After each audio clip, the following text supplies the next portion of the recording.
Baik, terima kasih Mbak Puranti. Selamat sore semuanya, salam dan bahagia. Pada kesempatan sore kali ini saya ingin berbagi dengan sharing is caring tentang cantelan di masyarakat perkotaan Yogyakarta.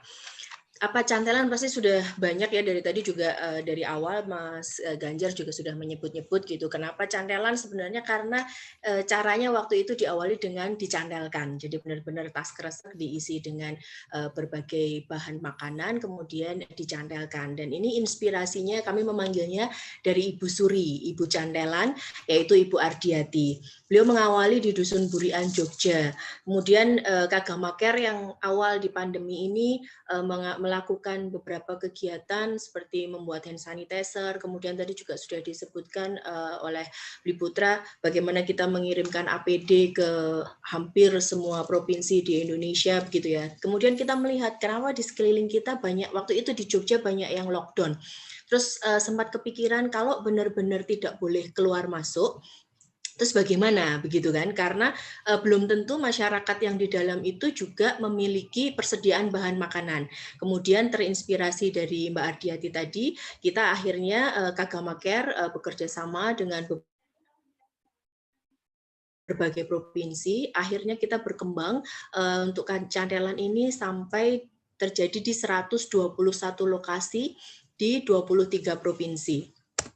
Nah, proses mencantelkan sendiri itu sebenarnya ada 4 tahap seperti ini. Yang pertama adalah memilih lokasi, kemudian bekerja sama dengan Kagamaker, PIC-nya untuk wilayah Jogja kita bisa mendapatkan dana stimulus itu sebesar 500.000. Kenapa 500.000? Karena asumsinya satu paket cantelan itu dinilai seharga 10.000. Jadi dari macam-macam ya, bisa sayur dengan lauk atau bisa dikombinasi hari ini misalnya beras setengah kilo, kemudian sayur dan sebagainya, itu seharga 10.000. Nah, karena cantelan ini sebagai stimulus, satu hari kita mencantelkan 7 buah paket cantelan dan itu dilakukan selama 1 minggu. Sehingga asumsinya 500.000 sebagai dana stimulus awal untuk wilayah Jogja itu cukup begitu. Kemudian langkah berikutnya adalah berbagi informasi di WA Group dan sosial media. Jadi sebagian dari kami itu banyak melakukan sharing-sharing atau update apa yang dilakukan dengan cantelan ini di berbagai sosmed.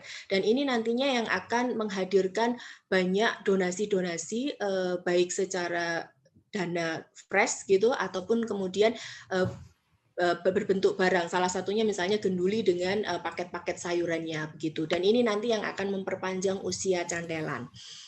Nah, kalau ditanya mengapa mencantelkan, sebenarnya seperti tadi Mas Ketum menyatakan ya, kita itu kalau diajak bisnis seringkali maju mundur gitu. Tapi kalau untuk kegiatan sosial itu sangat banyak orang baik yang kemudian hadir dengan sendirinya.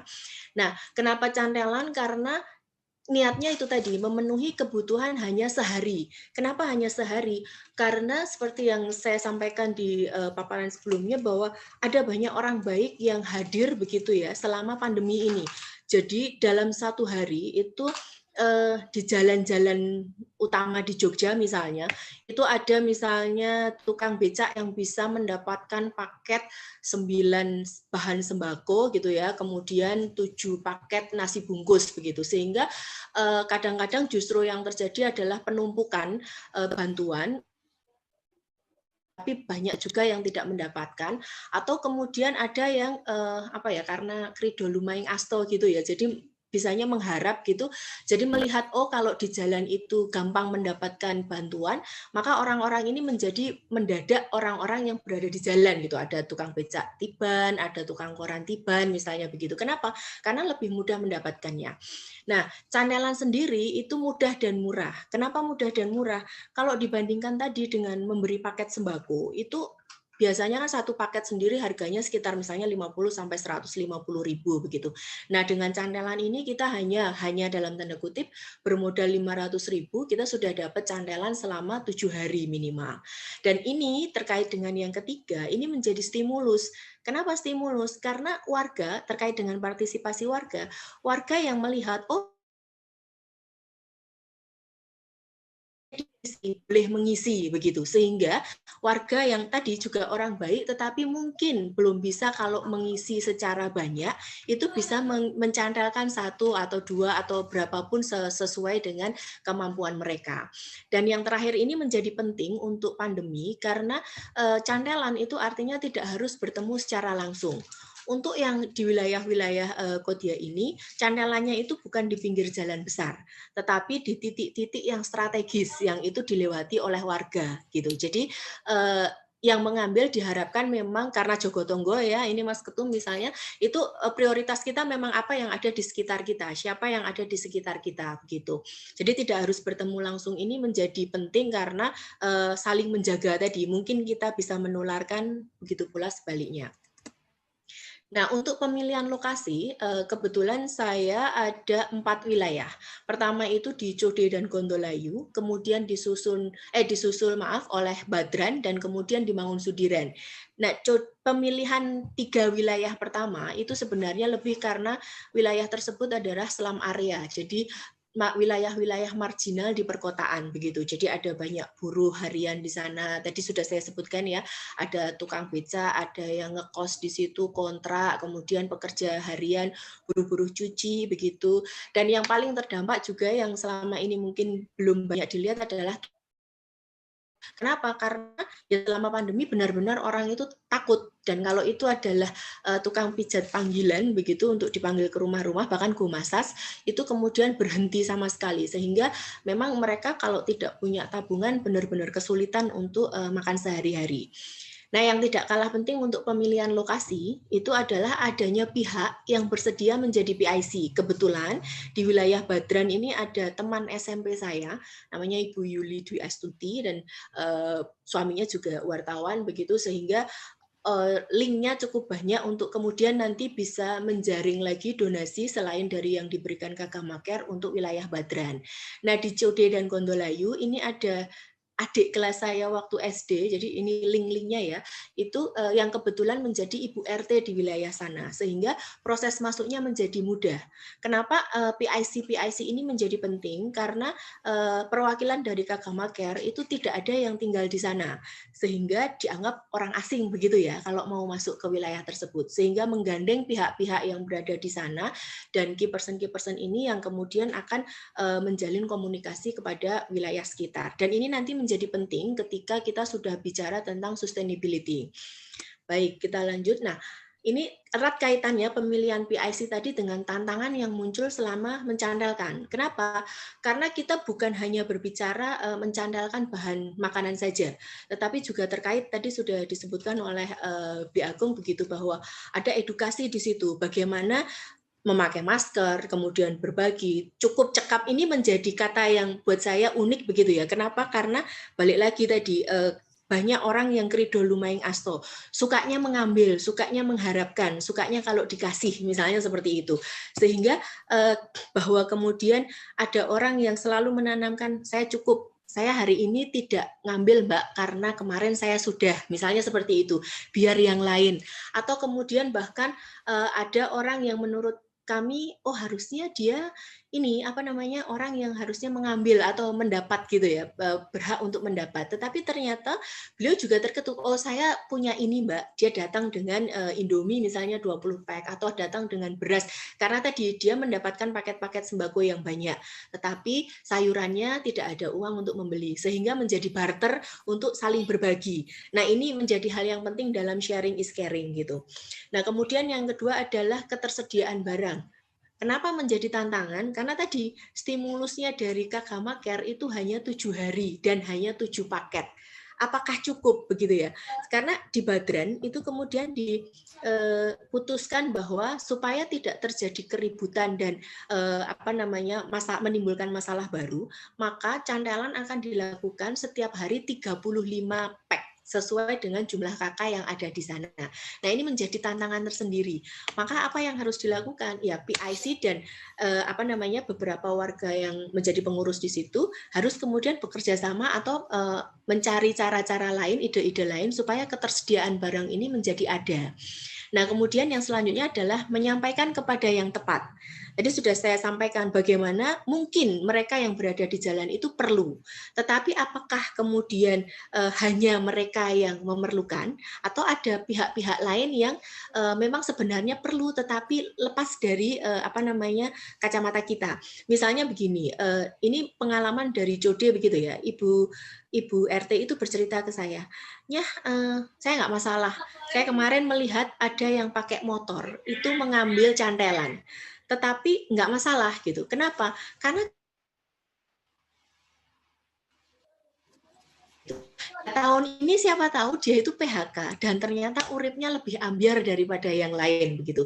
Nah ini cerita ini cukup masuk kepada saya karena kemudian siapa yang tepat itu kemudian jangan judge seseorang hanya dari penampilannya saja karena kita tidak pernah tahu apa yang menjadi masalahnya sebaiknya gitu.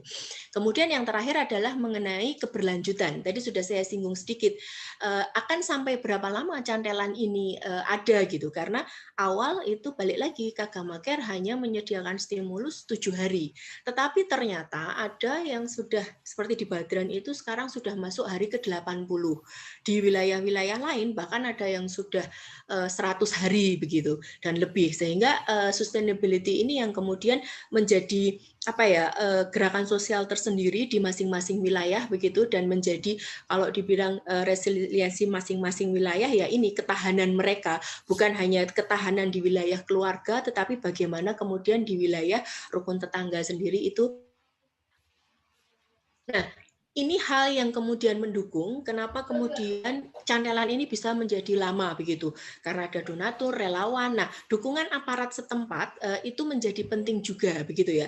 Karena balik lagi kalau yang di wilayah perkotaan di sekitar kami itu kita tidak ada di sana. Sehingga nanti aparat setempat ini yang menjadi kunci untuk keberlanjutan dari cantelan di masing-masing wilayah.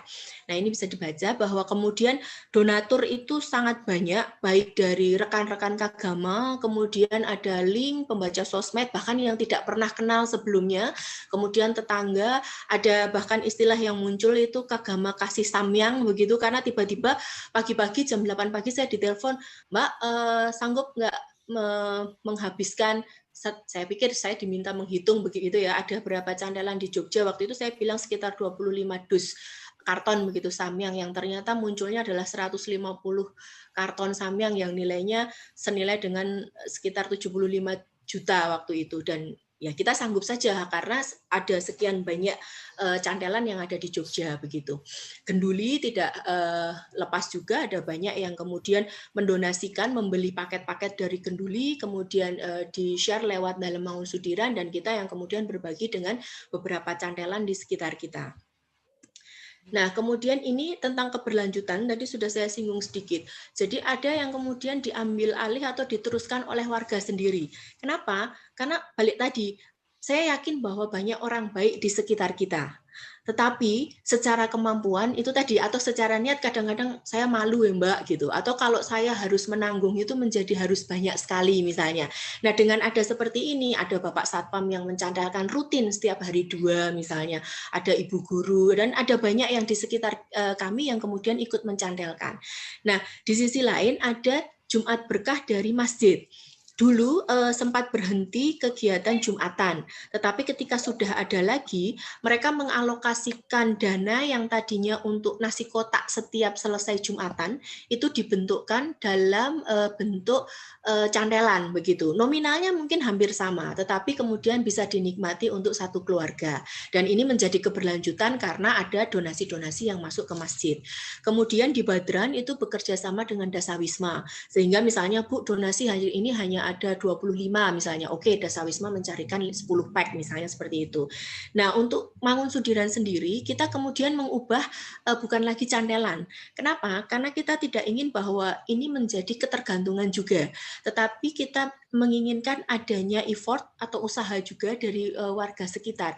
Dan seringkali ketika sesuatu itu harus membayar, itu menjadi lebih bermakna begitu, lebih dihargai daripada hanya sebatas mengambil saja. Dan ini juga kalau di Jawa begitu ya, kita menjadi mencoba nguwongke wong, memanusiakan manusia begitu. Kenapa? Karena kadang-kadang orang yang mengambil itu sendiri itu merasa bahwa harga dirinya terbanting, wah, gitu ya. Kenapa? Lah karena hanya mengambil saja begitu, tidak ada ininya, wah kenapa ya cantelan segitu hanya harus mengambil. Nah, ini kita ubah dengan cara pasar tiban. Pasar tiban ini mereka harus membayar 5.000, tetapi kemudian mereka boleh memilih atau membeli barang dengan kupon sejumlah 7 buah. Dan ini nominalnya bisa sampai seharga 20 sampai 35.000 begitu. Dan ini juga pelan-pelan nanti sampai akhir tahun akan coba kita selesaikan begitu, dari yang setiap hari kemudian menjadi seminggu 1 kali, kemudian sebulan 1 kali, sampai kita akan coba masa pandemi sampai di akhir tahun nanti. Nah, ini prinsip mengikhlaskan, bagaimana kita itu berbagi, bagaimana kemudian meskipun sedikit tetapi kita tetap happy. Dan saya mencoba mengkaitkannya karena tadi disebutkan dari psikologi begitu ya, ada teori kebutuhan Maslow.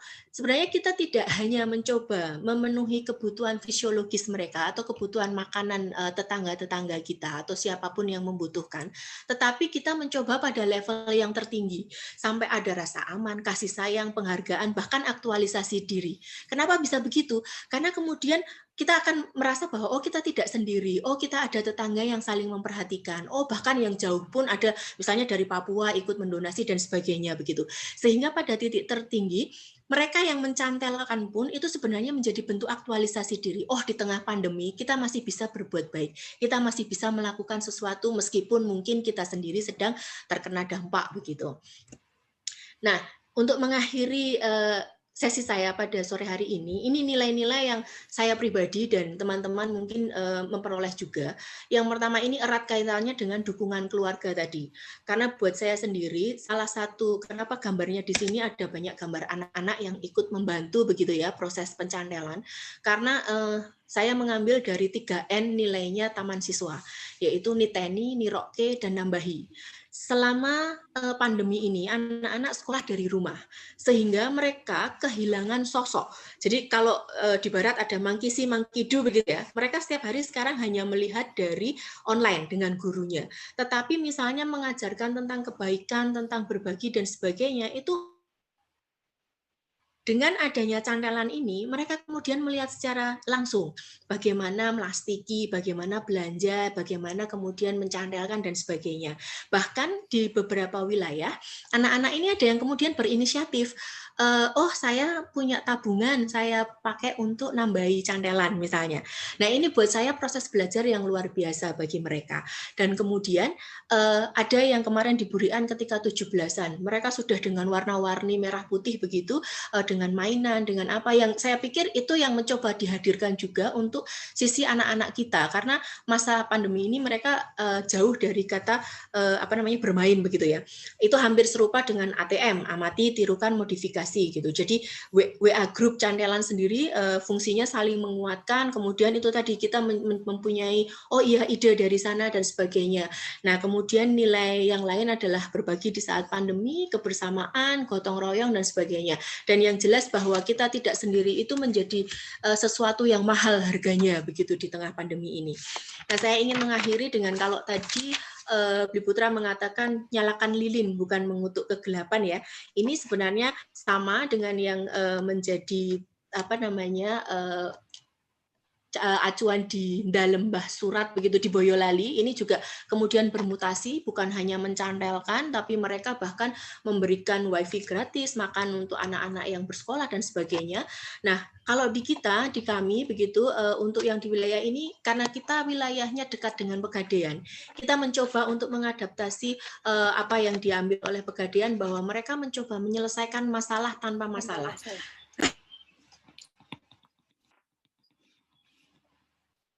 Bagaimana menyelesaikan masalah tanpa masalah. Betul kita di tengah pandemi, betul kita semua sedang kesusahan dan sebagainya, kita semua terkena masalah begitu, tetapi bagaimana menyelesaikan itu secara baik begitu, bahwa kita juga mencoba melakukannya tanpa masalah. Itu bahwa kemudian satu lagi kita tidak sendiri. Itu Mbak, saya pikir dari saya kembalikan ke Mbak Puranti. Terima kasih sekali Mbak